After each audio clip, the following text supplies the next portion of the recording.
Oke, kemarin kita bahas tentang terakhir ya, itu tentang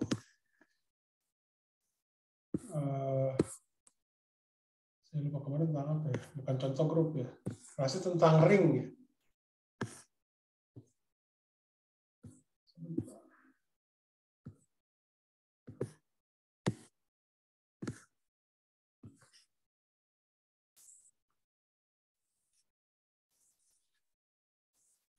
Oke, jadi ini sudah terlihat ya, sudah terlihat.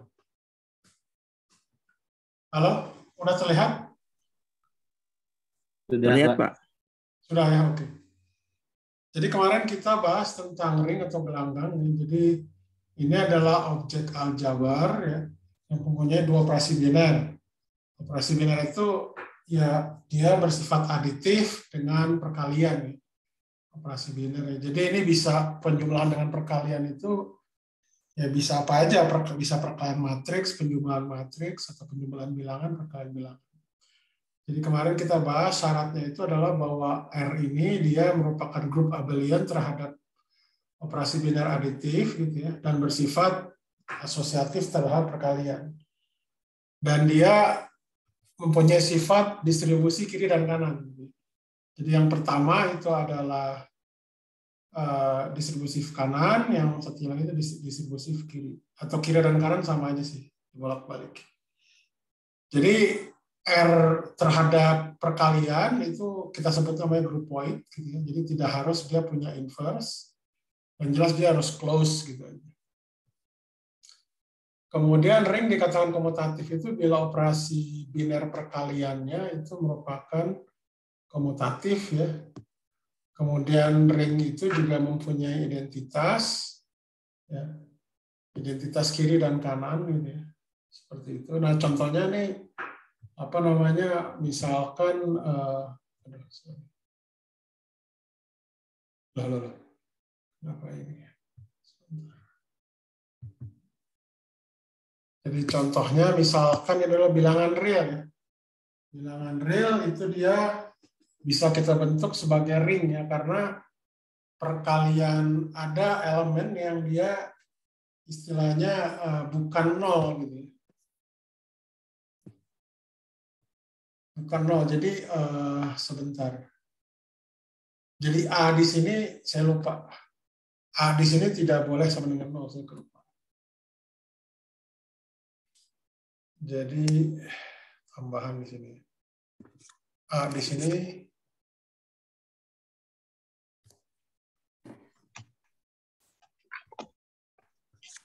di sini itu tidak boleh sama dengan identitas aditif. Maksudnya itu. Alias nol. Lukman Alivio, tolong nama Anda dirubah jadi NIM dengan nama. Oke, Pak. Ya. Oke, saya kelupaan kemarin. Oke, ini contohnya ini adalah bilangan apa namanya, bilangan real ya. Kita bisa bentuk dia sebagai ring ya terhadap penjumlahan dan juga perkalian. Jadi ada dua deh itu. Kemudian ada yang disebut namanya field atau medan. Jadi R dengan identitas. Ya.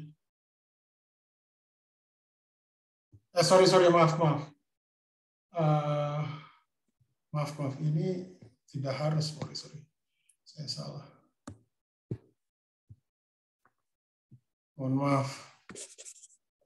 0 juga kali 1 0 kan dirinya sendiri, betul. Saya pikir ini punya inverse, enggak. Ring itu dia punya apa namanya? Punya identitas, maaf. Ring itu juga punya identitas. Oke, jadi R itu punya identitas, jadi identitas perkalian 1 tadi.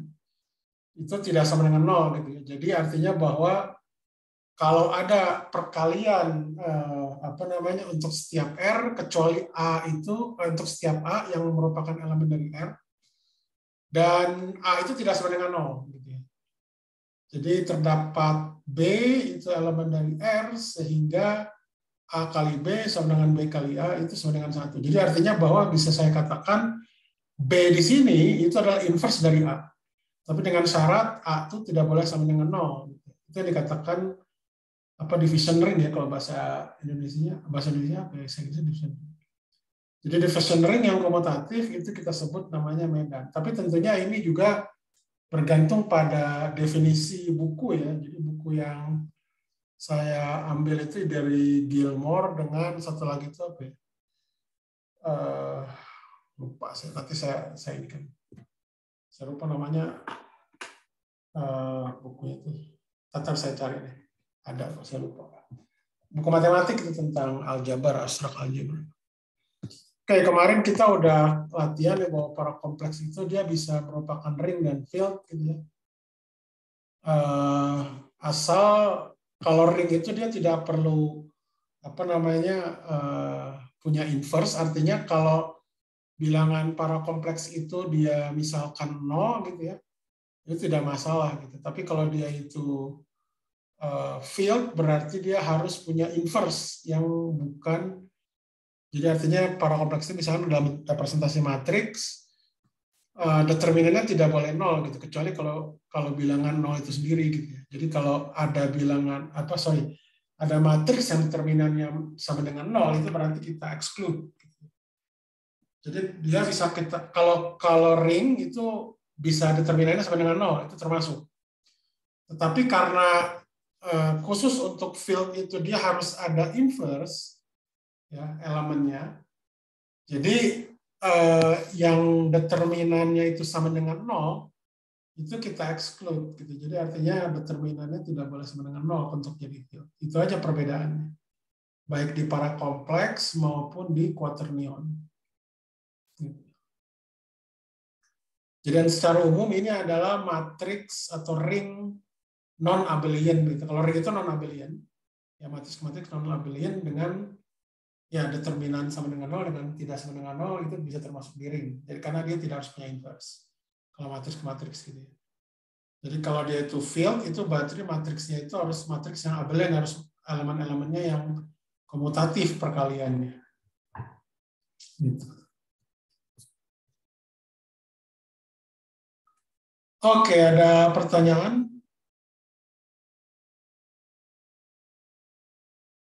Ada pertanyaan?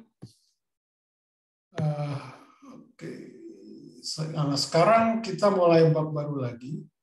Itu kemarin kan ya. Sebentar. Saya tutup ya.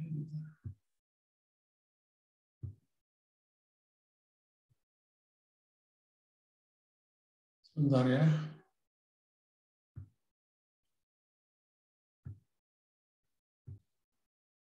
Oke, jadi kita bicara tentang modul, kita namanya modul itu bukan modul kayak fisika dasar, bukan. Ini modul istilah di matematik. Gitu. Jadi modul itu nanti sebenarnya berkaitan nanti dengan ruang vektor namanya modul itu. Jadi M atas ring dia itu baik komutatif atau tak komutatif, kita sebut itu adalah R. Memenuhi syarat berikut ya, sama seperti tadi.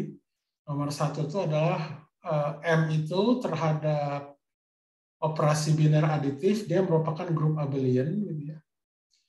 Kemudian kalau dia itu perkaliannya, jadi kalau misalkan ada suatu ring gitu ya, R itu adalah ring tadi. Jadi misalkan R itu R itu adalah elemen dari ring, sedangkan M kecil itu adalah elemen dari modul, maka perkalian R ini kayak terpental sih lupa.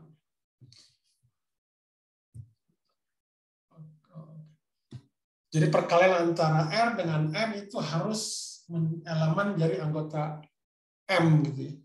R besar dikalikan dengan M besar gitu ya, itu atau R perkalian elemen R kali M kecil, R kecil kali M kecil itu harus elemen dari M besar.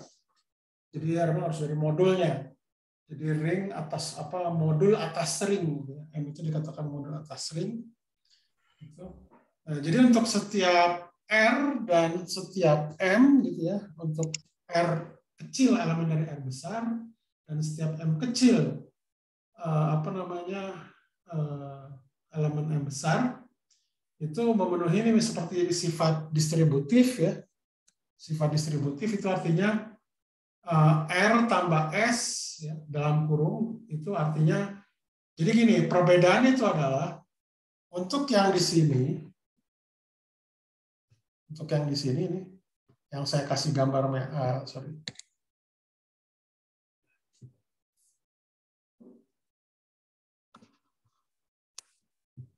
Oke, jadi yang di sini itu adalah penjumlahan dari atas ring kan, karena ring itu kan dia punya penjumlahan dengan perkalian. Jadi ini adalah atas ring.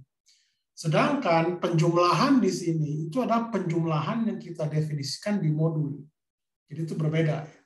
Jadi itu berbeda antara penjumlahan di ring dengan di modul. Jadi ini seolah-olah kalau kita memang ambil ini sebuah bilangan, memang ini trivial. Tapi kalau kita ambil yang lebih abstrak itu tidak trivial. Karena satu penjumlahan dalam ring atau bilangan, misalkan satu lagi adalah penjumlahan dalam modul. Itu berbeda. Ini juga sama ya, kasus yang kedua itu adalah sifat distributif kanan lah ya kita sebutnya gitu ya.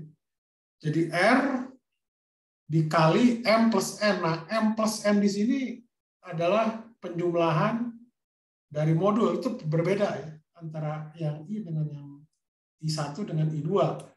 Jadi M plus N, karena M plus M dengan N itu adalah elemen dari modul keduanya.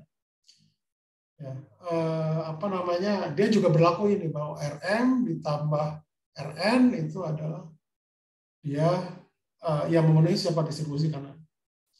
Kemudian dia juga bisa kita inikan perkalian ya, seperti dalam perkalian itu bisa kita nyatakan seperti ini.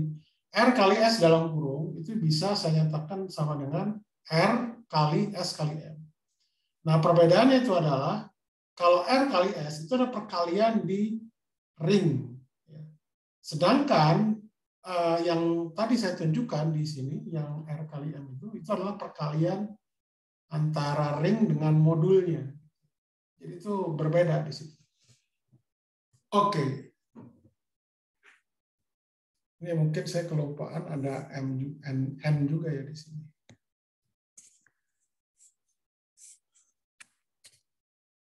M, N, sorry, ketebelan.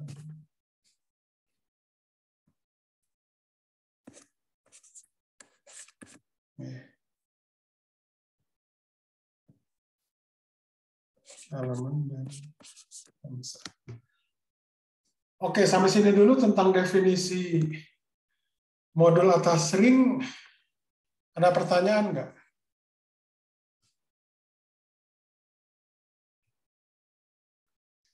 Ada pertanyaan terkait ini, definisi ini.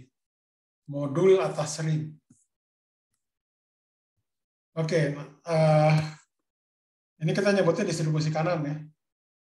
Yang pertama, yang kedua itu distribusi kiri, soalnya saya tadi terbalik. Jadi ini kalau ada yang disebut namanya, kalau cuma memenuhi satu, kita nyebutnya distribusi kiri, modul kiri. Yang modul kanan, maaf. Kalau hanya memenuhi dua, itu distribusi kiri, berarti modul kiri. Mungkin saya terbalik. Oke. Jadi modul M atas R dikatakan ruang vektor. Ya, jadi jika R itu adalah field. Oke, jadi field itu intinya seperti tadi. Untuk yang identitas aditif, ya, dia tidak punya inverse intinya gitu. Jadi yang ada identitas perkalian dengan identitas penjumlahan, multiplikatif atau aditif. Nah, pengecualiannya itu adalah di identitas aditif, yang nol itu, dia tidak perlu punya inverse. Oke, ini contoh-contoh misalkan modul atas R ya, atas atas ring misalkan ya. Misalkan kalau M itu saya ambil adalah bilangan real, sedangkan ringnya itu adalah bilangan rasional. Gitu.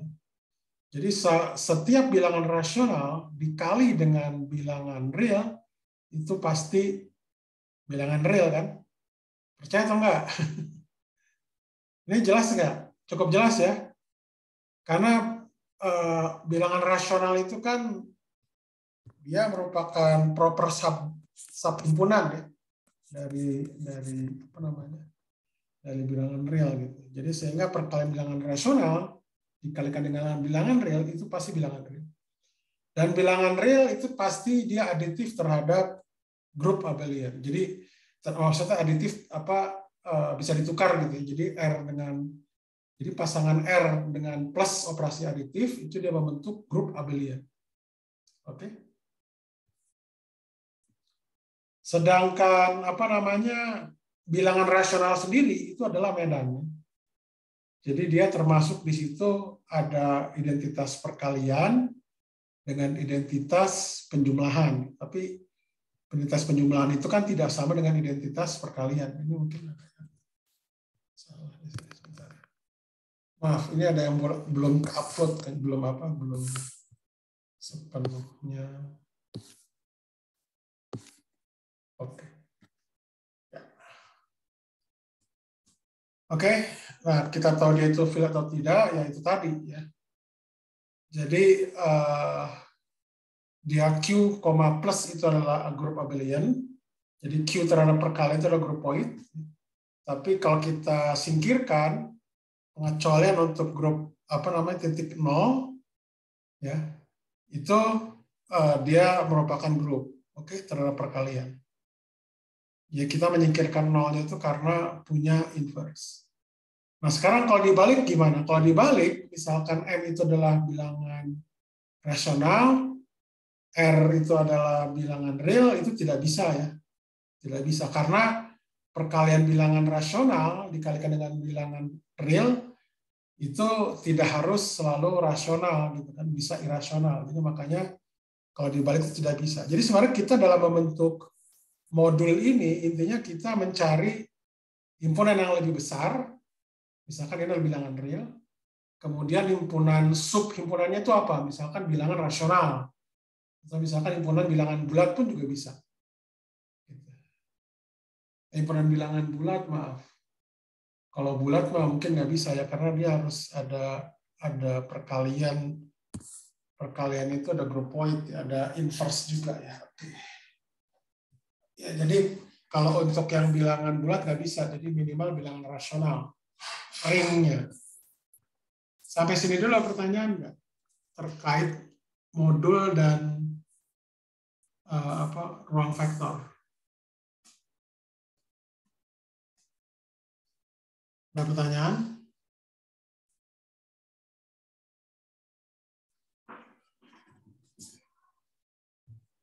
Ada pertanyaan nggak? Atau yang masih kurang jelas?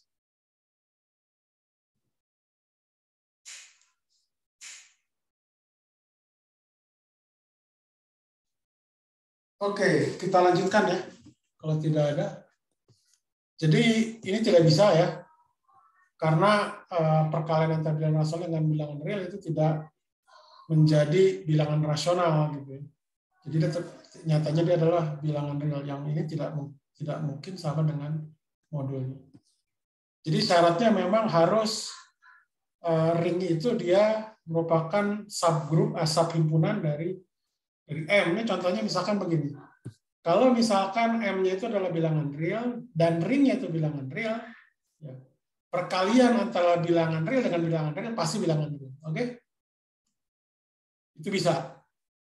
Itu contoh yang ketiga ya. Antara R dengan M-nya itu sama bilangan real. Nah, ini ada lagi. Misalkan M-nya itu bilangan kompleks, ya, ring-nya itu bilangan real. Oke? Itu juga bisa. Tapi kalau dibalik, itu nggak bisa. Sama seperti kasus yang bilangan rasional. Sorry. Ini ada apa ya? Oh, oke.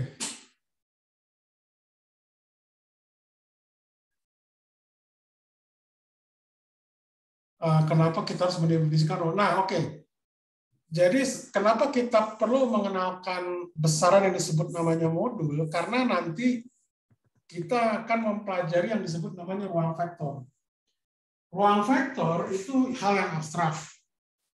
Di fisika, kalau kita berbicara tentang formulasi, apa disebutnya, formulation gitu, rumusan formal, itu pertama kita harus mendefinisikan ruang vektor dulu. Seperti mekanika Newton itu juga sebenarnya kita mendefinisikan dinamika partikel itu dalam ruang vektor, artinya dalam modul lah istilahnya. Kalau bahasa ini abstraknya. Jadi ruang vektornya itu apa? Ruang vektornya itu tadi yang 3 dimensi, Euclid, datar, ya, dan 3 dimensi. Ruang datar itu adalah yang jarak antar dua titik itu bisa dihubungkan dengan garis lurus. Sederhananya seperti itu. Di mekanika kuantum itu ada ruang vektor. Kita berbicaranya adalah kalau di kalau di kuantum itu disebutnya fungsi keadaan atas bilangan real gitu ya. Jadi fungsi keadaan itu merupakan fungsi yang kompleks sifatnya, dan fungsi yang kompleks itu dia merupakan elemen dari ruang Hilbert. Ya, jadi ruang Hilbert itu juga ruang vektor. Itu salah satu kegunaan kenapa kita perlu belajar tentang modul. Karena nanti untuk formal definition tentang mekanika gitu ya, baik mekanika klasik, mekanika kuantum, mekanika relativistik termasuk di sana, Newton dan relativistik, itu semuanya menggunakan ruang vektor. Kalau di relativitas itu ruang vektornya 4 dimensi dia. Itu ruang Minkowski namanya, ruang peristiwa. Itu ruang vektor juga. Nah, itu berbeda antara ruang Minkowski dengan ruang Euclid. Gitu. Seperti itu. Ada lagi yang perlu ditanyakan? Jadi hal-hal yang abstrak seperti ini yang kita pelajari itu nanti akan ada kegunaannya ketika kita mendefinisikan secara formal tentang fisika. Nah tentunya kalau saya mengajarkan ini di TPB itu tidak akan mungkin ya. Jadi kita memulainya itu dari hal yang sederhana. Artinya konsep-konsep abstrak seperti ini itu tidak perlu diperkenalkan karena kan dia istilahnya perumusannya tidak formal. Jadi banyak mengambil contoh-contoh yang bersifat realistis. Nah di fisika juga itu kajiannya ada kajian yang sifatnya tadi formal definition gitu, formal construction of the theory itu ada. Saat itu cabang ilmu sendiri dalam fisika atau mengkonstruk fisika dari ruang vektor. Ruang vektornya apa? Itulah yang didefinisikan fisika di sana. Jadi yang kita kenal itu memang contohnya itu 3 ya. Mekanika Newton itu di Euclid, relativitas itu di ruang Minkowski, ruang vektornya. Sedangkan mekanika kuantum itu di ruang Hilbert. Mekanika kuantum ini mekanika kuantum non relativistik ya. Kalau untuk yang relativistik namanya ruang Fock, FOCK. Itu juga ruang vektor. Ada lagi nanti ruang-ruang operator banyak, ada banyak hal gitu. Oke, misalkan ini juga ya. Yang keenam ini contohnya ini adalah matriks ya. Misalkan itu adalah matriks n kali n, ya, sedangkan ringnya itu adalah bilangan rasional gitu ya. Itu bisa. Kemudian misalkan matriks kolom dikalikan dengan ringnya itu adalah bilangan real, itu juga bisa.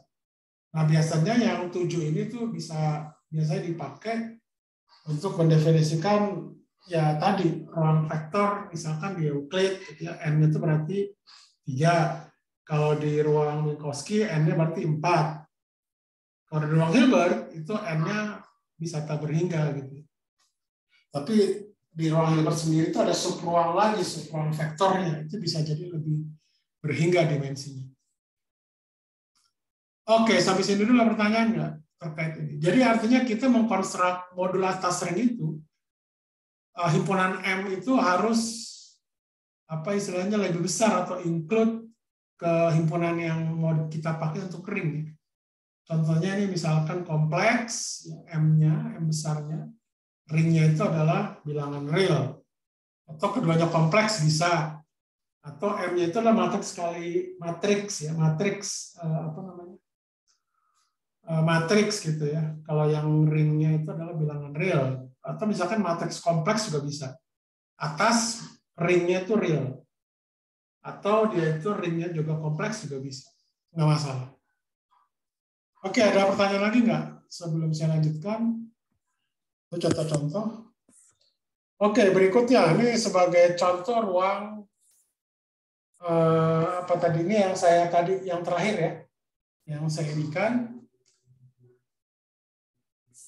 Tadi saya lupa, ruang vektor itu tadi adalah kalau yang ringnya itu R, himpunan R itu adalah field. Oke, ini contohnya ini adalah tadi ini yang ketujuh ya. Ini vektor ada V1, V2, dan seterusnya sampai Vn, di mana Vi di sini itu adalah elemen dari R, jadi dia semuanya itu real, dan I itu berjalan dari 1, 2, 3, dan seterusnya sampai N. Nah, himpunan M besar ini itu adalah matriks N kali 1 yang semua elemennya itu adalah bilangan real gitu ya. Dan ini dia membentuk ruang vektor namanya Rn.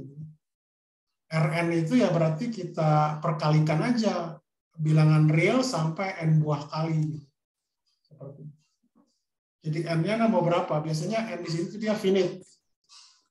Finite itu biasanya disimbolkan biasanya begini, kalau disimbolkan finite itu biasanya.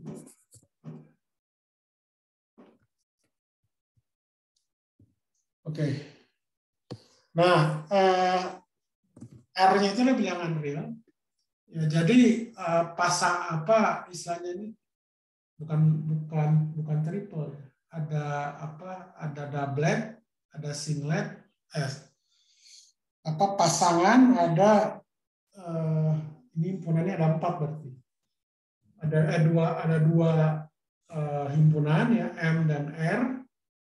Kemudian ada 2 operasi biner gitu. Jadi objek M, R, plus, kali itu dia membentuk ruang vektor karena apa namanya istilahnya karena bilangan real itu adalah medan. Sebentar. Suka ada yang belum apa namanya apa istilahnya datanya belum terupload gitu, belum jelas gitu. Oke. Nah, biasanya ini contoh yang tadi ketujuh ya.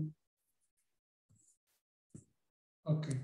Nah, jadi biasanya dalam ruang vektor ya kalau M, R plus dengan kali itu adalah ruang vektor. Nah, tapi biasanya ruang vektor kalau nanti untuk kita bisa menggambarkan fisika itu kita mendefinisikan apa yang disebut namanya norma dari vektor. Norma ini bukannya besar ya, tapi norm saja, itu di matematik biasa. Jadi norm itu adalah ya ini tadi, jadi apa didefinisikan seperti ini. Jadi kalau V itu adalah dia apa namanya elemen dari ruang vektor Rn gitu. Kalau norm yang seperti ini adalah elemen dari bilangan realnya. Jadi yang ini itu merupakan elemen dari bilangan real. Jadi normnya. Jadi dia seperti memetakan dari Rn ke R. Dan norm ini dia memenuhi ketidaksamaan segitiga atau hubungan segitiga lah. Jadi kalau saya jumlahkan itu lebih kecil dari dan jadi norm dari U plus V itu lebih kecil sama dengan norm U plus V. Nah, yang banyak dipakai di fisika itu norm itu tuh adalah yang disebut namanya square integrable. Square integrable itu bentuknya seperti ini. Jadi normnya itu adalah jadi norm vektor itu karena ini kan ada elemennya nih V1, V2 sampai Vn itu disebutnya elemen dari vektor gitu. Komponen dari vektor gitu. Vektor itu adalah elemen dari ruang vektor. Jadi norm dari V itu didefinisikan di fisika ya untuk yang square integrable itu adalah V1 kuadrat ditambah V2 kuadrat dan seterusnya sampai Vn kuadrat tapi pangkat setengah. Ini yang disebut namanya L2 norm. L2 norm. Nah, ini contohnya misalkan vektor ini nih. 1, 1 dengan min 1, 1. Ini kan di daerah R2 ya. Penjumlahannya itu adalah 0 gitu ya. Nah, normnya itu gimana? Ya normnya kalau dipakai di sana ya berarti adalah 0. Sedangkan norm masing-masing di sana itu adalah Kalau untuk yang square integrable itu adalah 2 akar 2 gitu ya. Seperti itu contohnya. Jadi sudah jelas yang seperti ini memenuhi ketidaksamaan segitiga kan ya. Karena 0 itu pasti lebih kecil dibanding dengan 2 akar 2. Sampai sini dulu pertanyaan nggak? Ada pertanyaan?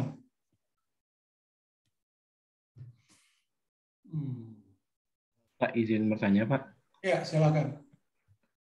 Ini untuk yang L2 norma L2 itu biasanya L2 itu bukannya ini ya, Pak? Ruang vektor yang kompleks begitu, Pak. VI kuadrat tuh maksudnya biasanya yang muncul biasa di fisika kuantum kan, Pak? Iya, fisika kuantum itu square integrable. Jadi kebetulan dia kompleks. Kalau itu kan di ruang Hilbert ya. Jadi kan kalau di kuantum itu kan misalkan ini ada state gitu ya. Sorry. Ini ada state gitu. Kompleks kan ya. Biasanya kalau apa namanya produk skalar itu kan adalah ini kan integral ini kan dikali volumenya gitu. Nah ini kan di akar, ini kan sama aja. Dari integral sorry. Apa ini?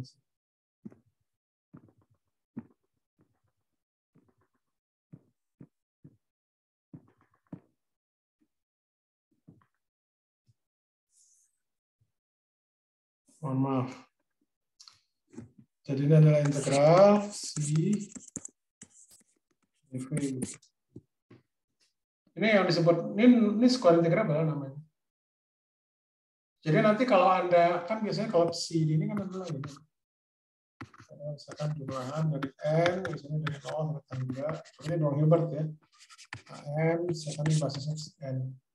Itu pada akhirnya kalau Anda ini kan itu kan nanti kalau dia itu misalkan basisnya itu adalah delta n ya apa ortonormal gitu ya. Ini kan nanti biasanya jadi bisa saya inikan yang ini ya di sini ini akan sama dengan akar dari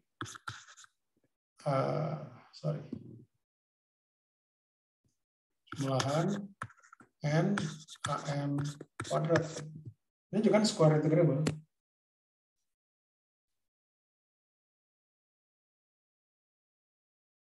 Oke, ada lagi nggak yang lain? Mudah-mudahan cukup menjelaskan. Cukup jelas ya? Jadi dia memenuhi itu. Square integrable. Ya, yang kalau ini adalah jadi kalau untuk ruang fungsi itu ruang vektornya secara umum kita sebut namanya ruang Banach. Jadi ruang Banach itu adalah ruang vektor yang lebih umum, dia lebih abstrak. Vektornya itu secara umum itu tidak harus bilangan, tapi itu juga merupakan sebuah fungsi bisa. Nah, ruang Banach yang punya norm itu square integrable itu kita sebutnya namanya ruang Hilbert. Jadi ruang Hilbert itu ada spesifikasi khusus nih. Jadi terkait dengan apa namanya norm square integrable pada ruang Banach. Tentunya dia ada tambahan lagi, jadi harus apa namanya kayak Chomsky sequence-nya itu harus konvergen, gitu ya, segala macam itu ada nanti pendefinisiannya. Oke, mudah-mudahan ini bisa menjawab cukup jelas atau gimana?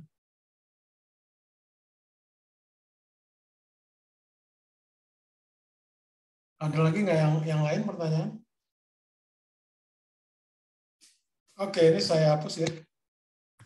Ini cuma sekarang saya kasih contoh aja. Jadi ini sebenarnya saya belum masuk ke kuantum ya, karena kuantum itu dia ruang Hilbert itu kan ruang fungsi yang dimensinya tak berhingga. Kalau di sini kita masih banyak menggunakan apa istilahnya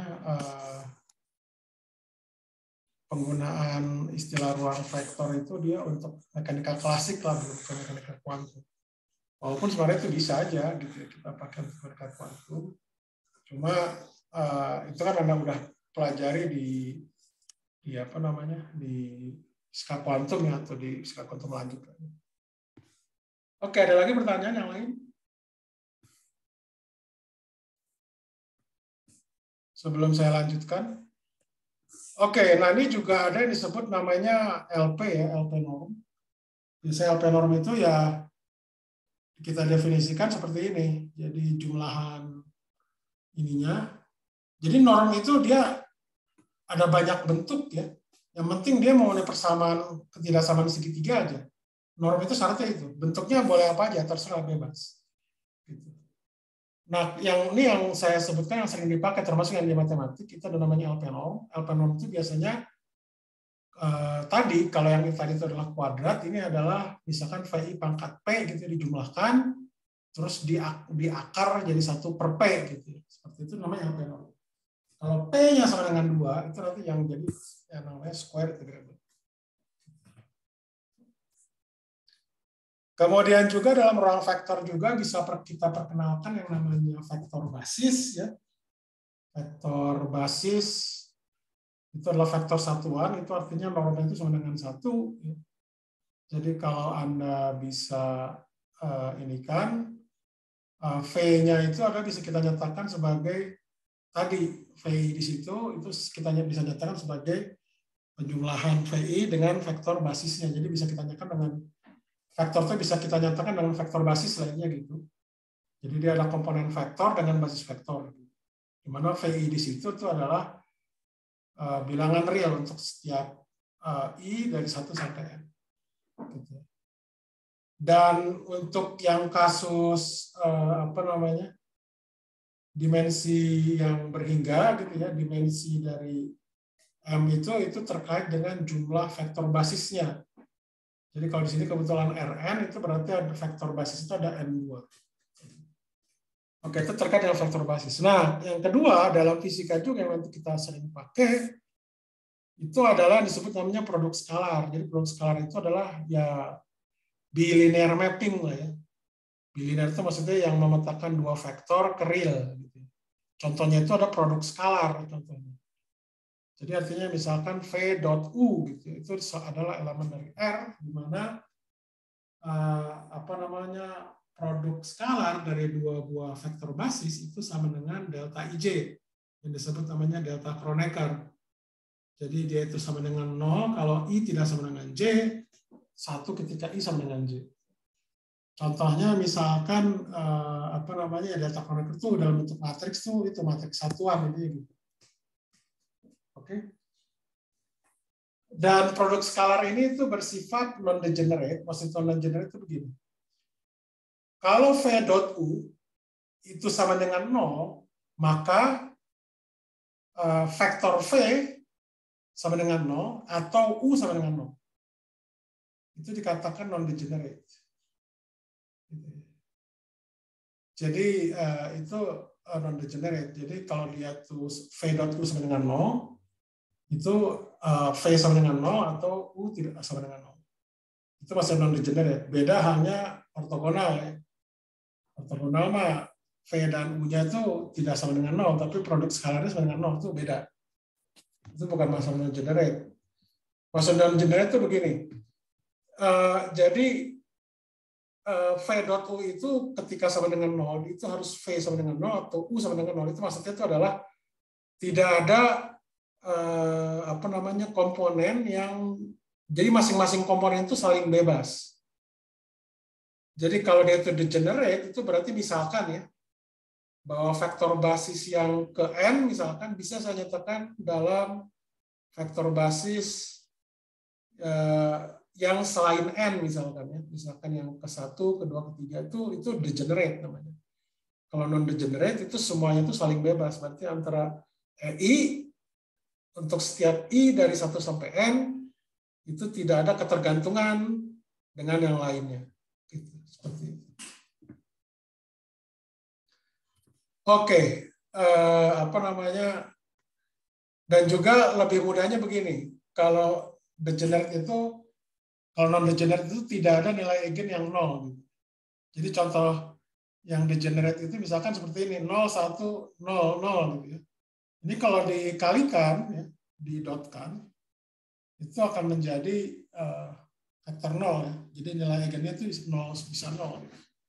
Intinya gitu, kalau non-degenerate. Jadi tidak boleh ada yang nilai eigennya 0. Oke, ini sekedar catatan ya bahwa produk silang itu tidak selalu didefinisikan, tidak selalu dapat didefinisikan di setiap dimensi. Artinya produk silang ini kalau vektor menghasilkan vektor, itu biasa spesifik untuk dimensi 3. Kalau untuk yang dimensi yang lebih tinggi itu berbeda lagi. Jadi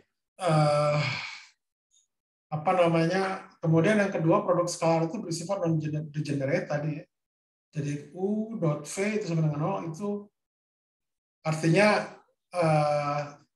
istilahnya ada U dan V yang tidak 0 sehingga U dot V itu sama dengan 0. Itu degenerate. Kalau non-degenerate itu artinya tidak ada. Tidak ada U dot V yang sama dengan 0, tapi V dan U-nya itu tidak sama dengan 0. Ya, intinya bahwa kalau kita bahas lebih dalamnya, tadi yang saya sebutkan bahwa faktor basisnya itu tidak saling, faktor basis itu saling bebas dan tidak bergantung pada basis yang lainnya. Tadi jadi contohnya tadi, misalkan basis yang ke n, en itu bisa merupakan fungsi dari S1 gitu. Kalau seperti itu berarti degenerate. Kalau non degenerate mereka saling bebas. Oke. Nah, ini contohnya ya, misalkan yang di ruang Rn gitu ya. Misalkan itu adalah I n kali n itu adalah identitas kan 111, determinant tentu tidak sama dengan 0. Ini adalah contoh matriks-matriks yang dapat digunakan sebagai namanya metrik yang untuk mendefinisikan produk skalar gitu. Dia non degenerate kan karena nilai eigennya tidak ada yang 0 kan. Nilai eigennya 1 semua. Kemudian untuk ruang Minkowski ya. Ruang Minkowski di dimensi tinggi ini juga sama ya. Jadi nilai eigennya itu apa namanya? 1 atau min 1. Oke, sampai sini dulu pertanyaan enggak? Ada pertanyaan? Silakan.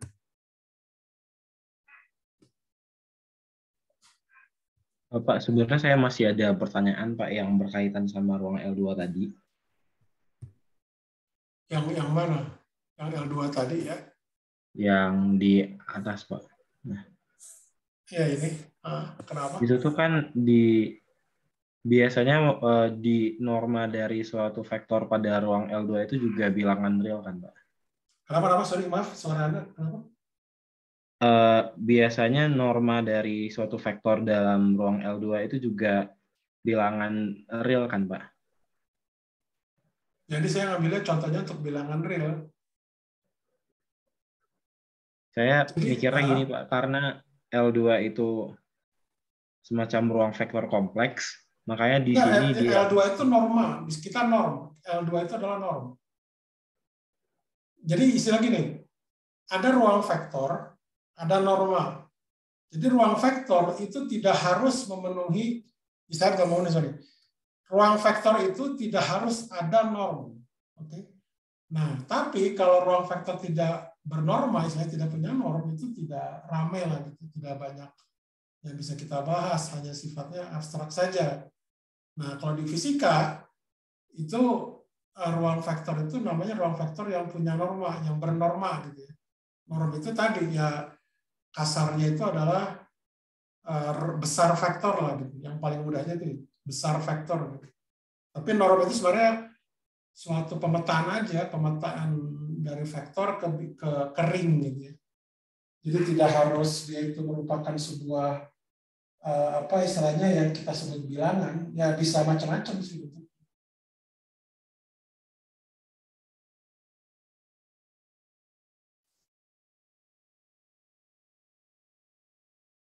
Maksudnya pertanyaan Anda seperti itu atau bagaimana? yang sebenarnya yang saya pikirkan tuh yang di komponen dari normanya seperti V1 kuadrat tambah V2 kuadrat itu Pak. Biasanya kan bisa jadi V1 V2 itu juga kompleks kan Pak.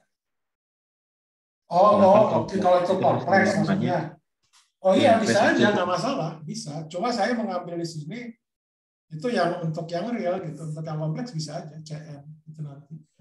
Berarti nanti kalau yang kompleks itu berarti yang di sininya ini adalah modulus. Gitu. Tiap-tiap sini adalah modulus. Modulus 1 kuadrat tambah modulus 2 kuadrat dan seterusnya.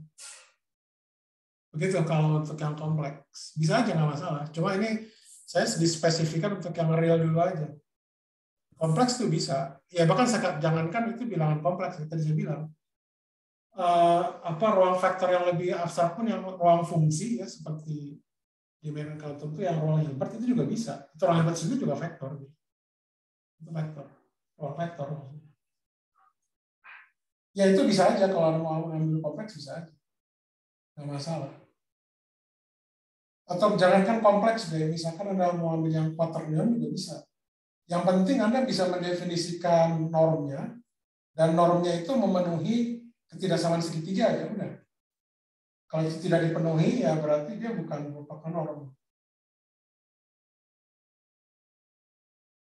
Oke, ada lagi yang lain? Mudah-mudahan itu bisa menjawab. Mudah-mudahan itu bisa menjawab. Ini saya mengambil contoh yang sederhana dulu, yang dia itu nanti merupakan bilangan real ya. Rn untuk yang Rn, vektor Rn.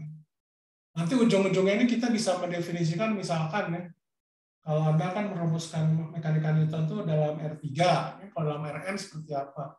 Ya mengambil analogi sih, mengambil analogi definisinya itu. Cuma memang masalahnya itu adalah dia fisis atau tidak. Gitu ya. Nah kebetulan kalau untuk fisis ya kita berbicara fisis ya berarti n-nya itu harus 3, gitu ya. Bukan sembarang. Seperti itu kurang lebih ininya, gambarannya. Ada lagi nggak yang lain?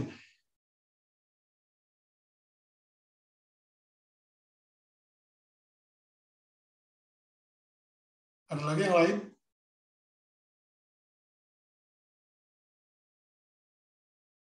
Ada lagi pertanyaan nggak? Satu hal lagi juga ya. Kenapa di Menka Quantum itu adalah ruang vektor? Karena kita menggunakan persamaan Schrödinger itu yang linear. Oke. Jadi namanya linear itu artinya apa? Dia berlaku superposisi. Dan apa namanya superposisi itu kan artinya penjumlahan solusi persamaan Schrödinger itu berlaku persamaan Schrödinger kan. Dan dia bisa kita bentuk vektor di sana dan memenuhi yaitu tadi sifat-sifat seperti ini. Tapi kalau solusi dari persamaan diferensial yang non-linear, nah namanya non-linear yaitu dia tidak bisa membentuk ruang vektor. Kenapa? Karena namanya non-linear itu tidak berlaku superposisi. Jadi solusi misalkan V1 itu solusi persamaan diferensial non-linear dengan V2 kalau saya jumlahkan itu dia bukan merupakan solusi dari persamaan diferensialnya karena dia non-linear. Nah, bisa jadi kalau kita mau mengkonstruk ruang vektor dari sana, itu bisa jadi definisi penjumlahannya itu ya berbeda gitu ya. Berbeda dengan yang di Schrödinger gitu. Itu aja gambaran itunya. Jadi apa namanya di mekanika kuantum yang Anda pelajari itu masih memenuhi bisa dianggap sebagai ruang vektor karena persamaan diferensialnya itu linear. Kalau non linear itu tidak bisa. Secara umum tidak bisa. Oke, ada lagi yang lain? Jadi tadi kita bicara tentang ini. Ini catatannya, oke. Oke, sekarang kita lanjutkan. Sebentar ya.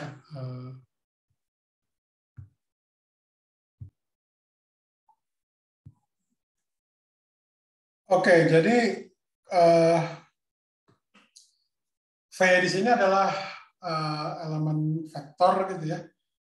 Elemen dari ruang vektor. Jadi V di sini adalah vektor. Jadi ruang vektor itu adalah Rn. Ya. Jadi Rn di sini adalah ruang vektor dan R di sini adalah bilangan real yang merupakan field-nya, medannya atau ringnya lah gitu ya. Nah, V di sini juga bisa kita nyatakan sebagai vektor-vektor basis ya.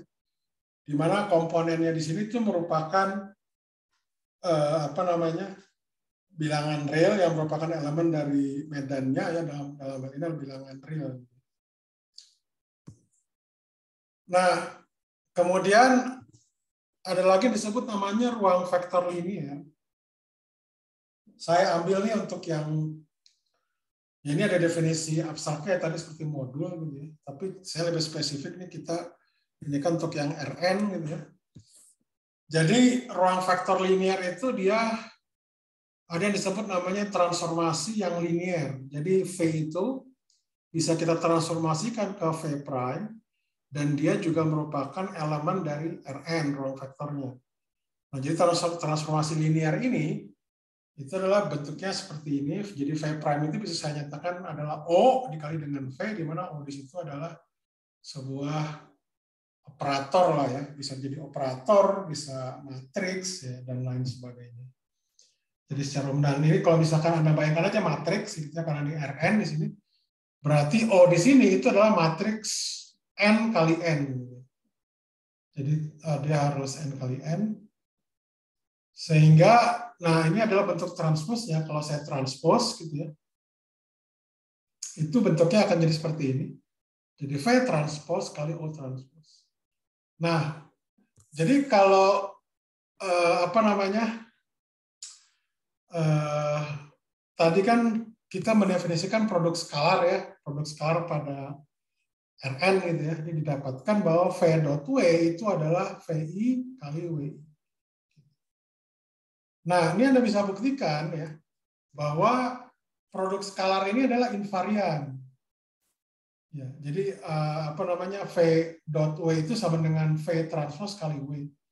Kalau Anda istilahnya masukkan gitu ya ke sini, misalkan adalah ini nih contohnya, misalkan saya ambil yang pertama adalah sifat ortogonalitas dari transformasi gitu. Jadi maksud sifat ortogonalitas itu apa? Adalah transformasi yang mempertahankan besar vektor. Ya, jadi kalau misalkan V kuadrat itu sama dengan V dot V atau V transpose kali V dalam bentuk matriksnya, jadi bisa saya nyatakan bahwa V transpose kali O transpose itu V transpose kali O transpose kali O kali V juga itu sama dengan V kuadrat. Artinya apa? Istilahnya panjang vektor itu sama, gitu, tidak berubah. Nah, artinya apa? Bahwa transformasi O di sini itu mempunyai sifat yang namanya tadi ortogonalitas itu. Jadi O transpose kali O itu sama dengan I, di mana I itu adalah matriks identitas N kali N. Ya, artinya apa? Bahwa O transpose itu merupakan inverse dari matriks O gitu. Jadi kalau dia itu memenuhi seperti ini, kita bisa ambil bahwa determinannya itu plus minus 1. Gitu ya. Nah, determinan plus minus 1 kita nyebutnya grupnya adalah ON. Kalau determinannya itu plus 1, itu SON. S itu artinya spesial, itu terkait dengan apa namanya, yang nilai determinan O-nya itu adalah plus 1. Itu aja di situ. Sebentar. Ini lingkarannya kenapa ya saya?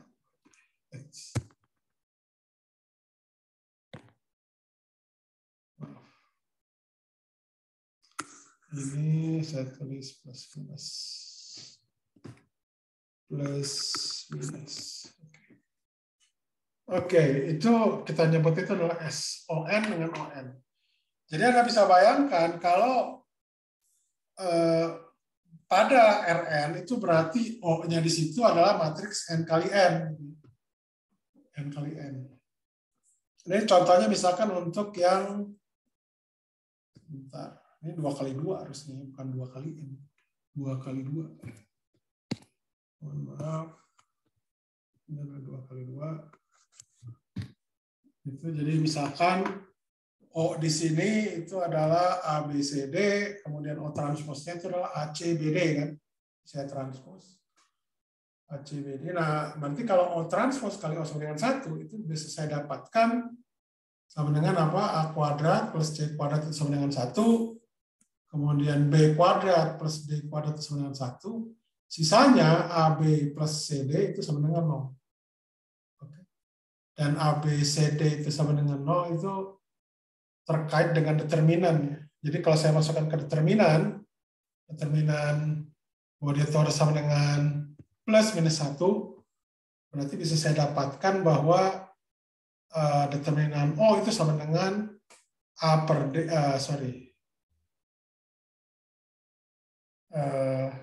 jadi determinan O itu adalah plus minus 1, sedangkan B kuadrat plus D kuadrat itu sama dengan 1. Berarti bisa saya dapatkan bahwa A itu adalah plus minus D, sedangkan kalau saya masukkan ke persamaan yang bawah ini, yang apa namanya, A itu sama dengan plus minus D, itu bisa saya dapatkan bahwa B di sini itu adalah minus plus C. Gitu. Jadi misalkan saya ambil contohnya ya, contohnya nih, misalkan ini yang paling mudah misalkan. Kalau Anda bisa nebak A kuadrat plus C kuadrat sama dengan 1 dengan B kuadrat plus D kuadrat sama dengan 1, itu Anda sudah bisa tebak, itu pasti bentuknya kosinus, ya, sinus kosinus atau sinusoidal. Ini contoh seperti ini, misalkan untuk yang determinannya sama dengan 1. Jadi kalau A sama dengan D, kemudian B-nya sama dengan minus C. Ya, A sama dengan plus D, B sama dengan minus C. Jadi kalau misalkan A-nya itu adalah cos theta, ya, maka D-nya pasti cos theta, kan, sama yang diagonalnya. Kemudian kalau B-nya itu adalah sin theta, itu berarti C-nya adalah min sin theta. Gitu. Oke. Kalau yang determinannya sama dengan min 1, ya tinggal Anda balik aja. Kalau berarti kan A-nya itu sama dengan minus D. Ya, kemudian B-nya sama dengan plus C, ya. Contohnya itu tadi, kalau A-nya itu cos theta, berarti D-nya min cos theta. Kalau misalkan B-nya sin theta, berarti C-nya sin theta. Dan kalau Anda lihat di sini, dia tidak ada transformasi kan yang menghubungkan antara yang determinannya plus 1 dengan min 1. Jadi dia dua hal yang berbeda. Oke, ada pertanyaan nggak? Pertanyaan. Nah, grup seperti ini, itu kita nyebutnya itu adalah SO2. Kalau untuk yang cos theta, sin theta, min sin theta, cos theta. Itu namanya SO2. Yang seperti ini. Ini adalah SO2.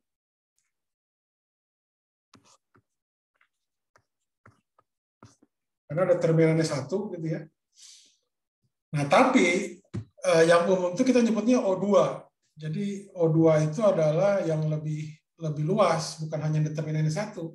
Yang min 1 pun juga bisa. Dan theta itu kalau kita lihat itu nilainya dari 0 sampai 2pi kan ya.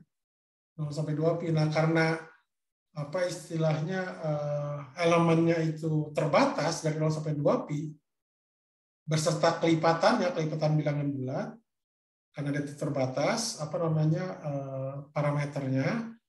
Nah, parameternya itu karena terbatas, kita nyebutnya ini adalah grup kompak. Karena parameternya terbatas dari 0 sampai 2pi. Jadi kalau grup O2 itu termasuk yang SO2 yang atas beserta yang matriks yang bawahnya. Itu untuk yang O2. Jadi kedua-duanya termasuk.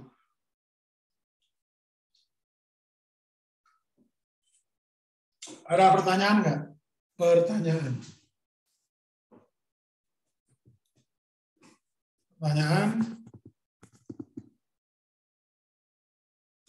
Ke atas lagi nggak ya? Kalau kita ke bawah. Oke.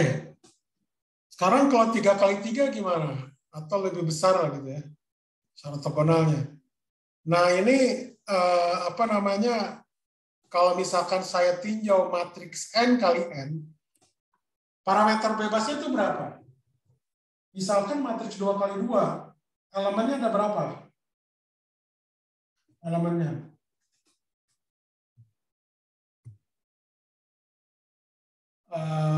Safitra, salam. Matriks 2x2 elemennya ada berapa? Ada 4, Pak. Oke. Jadi matriks 2x2 A, B, C, D itu elemen bebasnya itu ada 4 ya. Kalau 3x3 9. 4x4 16. Artinya kalau N kali N itu berarti parameter bebasnya itu adalah N kuadrat. Oke. Nah sekarang saya mengambil, Anda bayangkan analogi seperti ini. Ya. Yang apa namanya syarat ortogonal ini, ya, dia ada berapa persamaan yang terkait dengan A kuadrat plus C kuadrat sama dengan 1. Kebetulan di sini untuk yang 2x2 itu ada 2. Kalau 3x3 itu nanti akan ada 3. 4x4 ada 4. Dan seterusnya kalau N kali N itu berarti ada N buah persamaan terkait dengan diagonal utama. Oke. Kemudian yang off diagonal itu maksudnya yang selain diagonal utama. Itu nanti bisa Anda hitung, itu ternyata itu adalah setengah N kuadrat kurang N dibagi 2. Karena antara off diagonal yang atas dengan yang bawah itu seperti gini. Ini diagonal yang atas. Sama kan dengan diagonal yang bawah kan. Artinya kita cukup ambil satu saja walaupun di sini ada dua kan. Jadi makanya itu dibagi 2. Seperti itulah kurang. Jadi syarat ortogonal itu artinya mengurangi parameter bebas yang tadinya N kuadrat jadi dikurangi N lagi, dikurangin setengah N kuadrat kurang N. Jadi didapat nanti parameter bebasnya dari syarat ortogonal itu adalah setengah N kali N min 1. Gitu. Nah contohnya misalkan untuk N sama dengan 2, N sama dengan 2 itu adalah 1 parameter bebasnya. Artinya apa? Bahwa contohnya ini, misalkan di sini. Parameter bebasnya apa? Ini adalah theta. Cuma 1 kan tetanya kan? Tidak ada yang lain, itu maksudnya itu. Kemudian kalau dia itu N sama dengan 3, itu ada 3. Jadi nanti untuk yang grup O3 atau SO3 nanti, SO3 lah ya.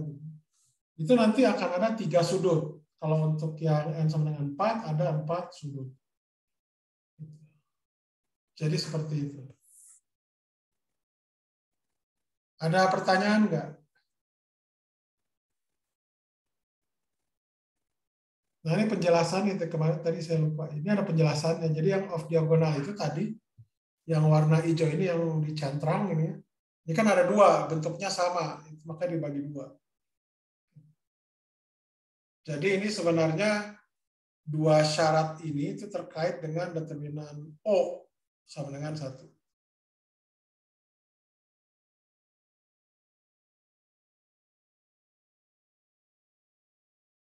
Oke, ada pertanyaan nggak? Pertanyaan.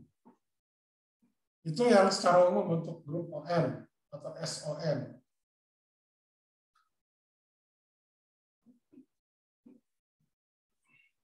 Ada pertanyaan?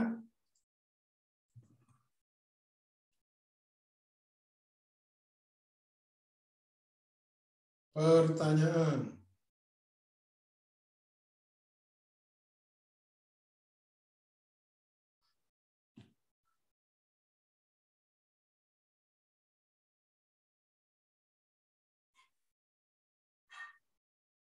Pertanyaan? Tidak ada. Oke, kita lanjutkan ya. Jadi ini contohnya Anda bayangkan untuk SO2 aja ya, misalkan untuk O2, theta di sini, walaupun dia itu parameternya terbatas dari 0 sampai 2pi, tapi apa istilahnya theta ini adalah kontinu kan sifatnya ya. Jadi tidak diskrit parameternya. Jadi sehingga grup SO2 ini itu merupakan grup kontinu. Grup ON gitu ya. Dan merupakan simetri dari Rn karena mempertahankan besar vektor. Gitu. Nah, coba untuk tugas Anda, coba Anda kerjakan yang untuk di R3. Yaitu Anda dapat kondisinya seperti apa saja. Anda kumpulkan di EduNext dan di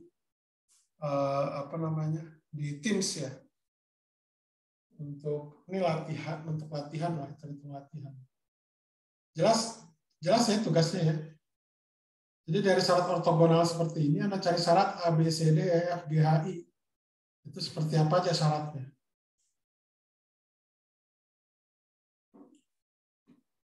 Silahkan.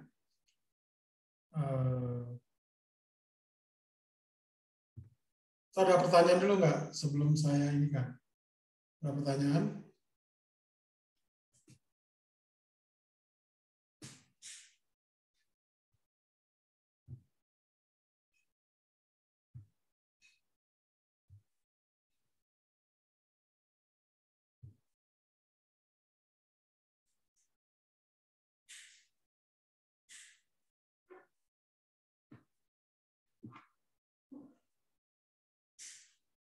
Ada pertanyaan nggak?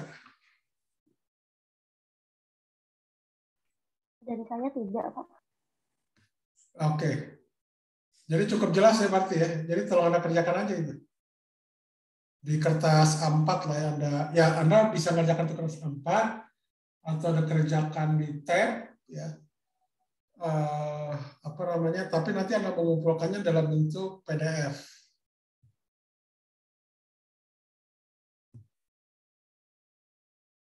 Untuk yang ringkasan sudah dikumpulkan semua ya, untuk yang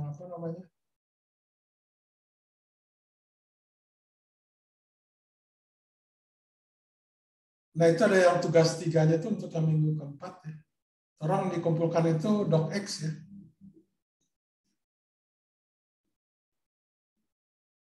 Oke. Ini latihan 3. Ini harusnya latihan 1 aja. Tadi saya salah. Edit. Latihan 1 ya.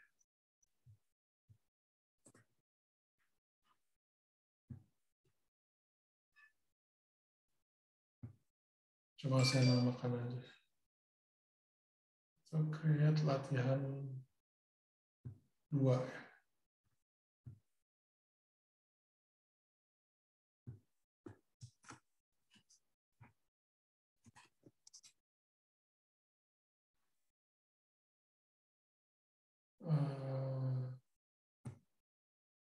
Jamnya itu adalah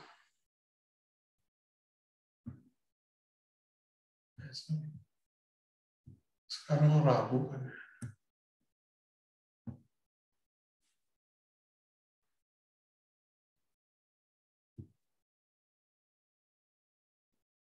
Tuh berarti mohon maaf. Masih terlihat kan ya?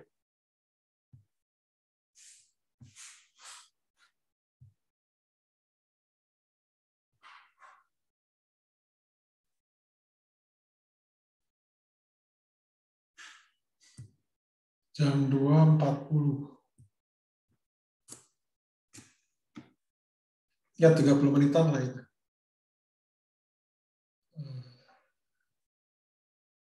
Oke.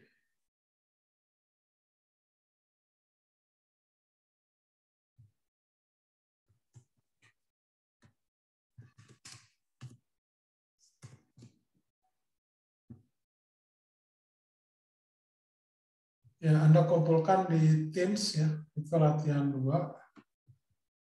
Harus saya coba di EduNext juga. Untuk di EduNext. Sebentar. Saya stop share dulu ya.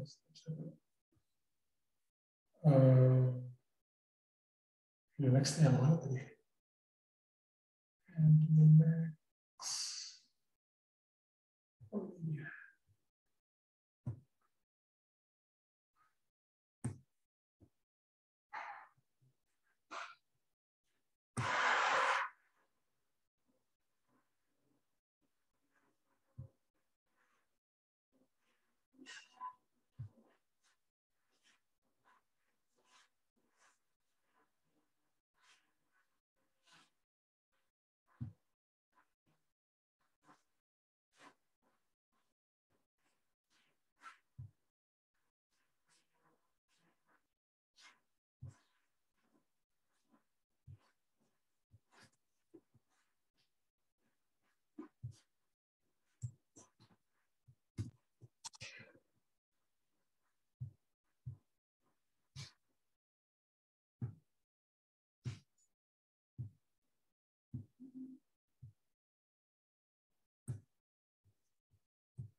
Oke, silahkan.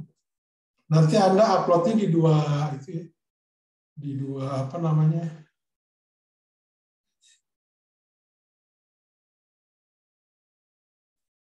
Dua apa sih namanya? Saya lupa. Di dua perangkat, sorry. Di Teams dengan di apa di Teams dengan di MS Teams.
Oh iya, iya betul ya, kita tanggal 19 hari Sabtu.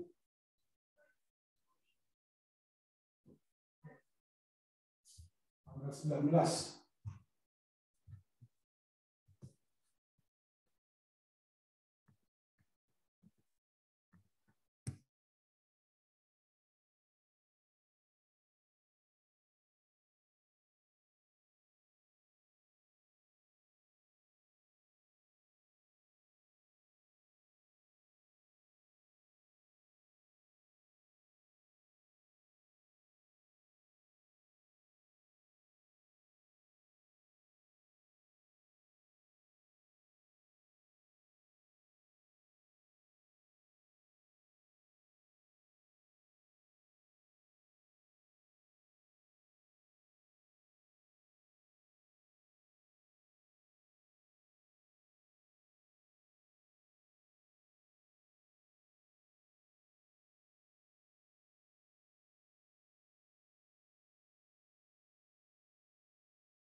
Ini sudah dicatat ya, saya stop share ya. Sebentar saya absen bentar ya.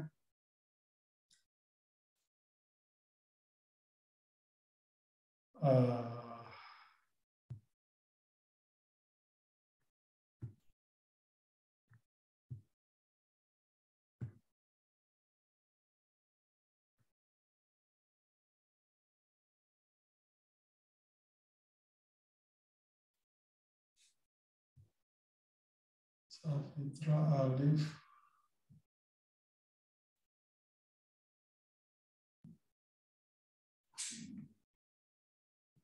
Sebentar, yang tidak ada nih siapa ya?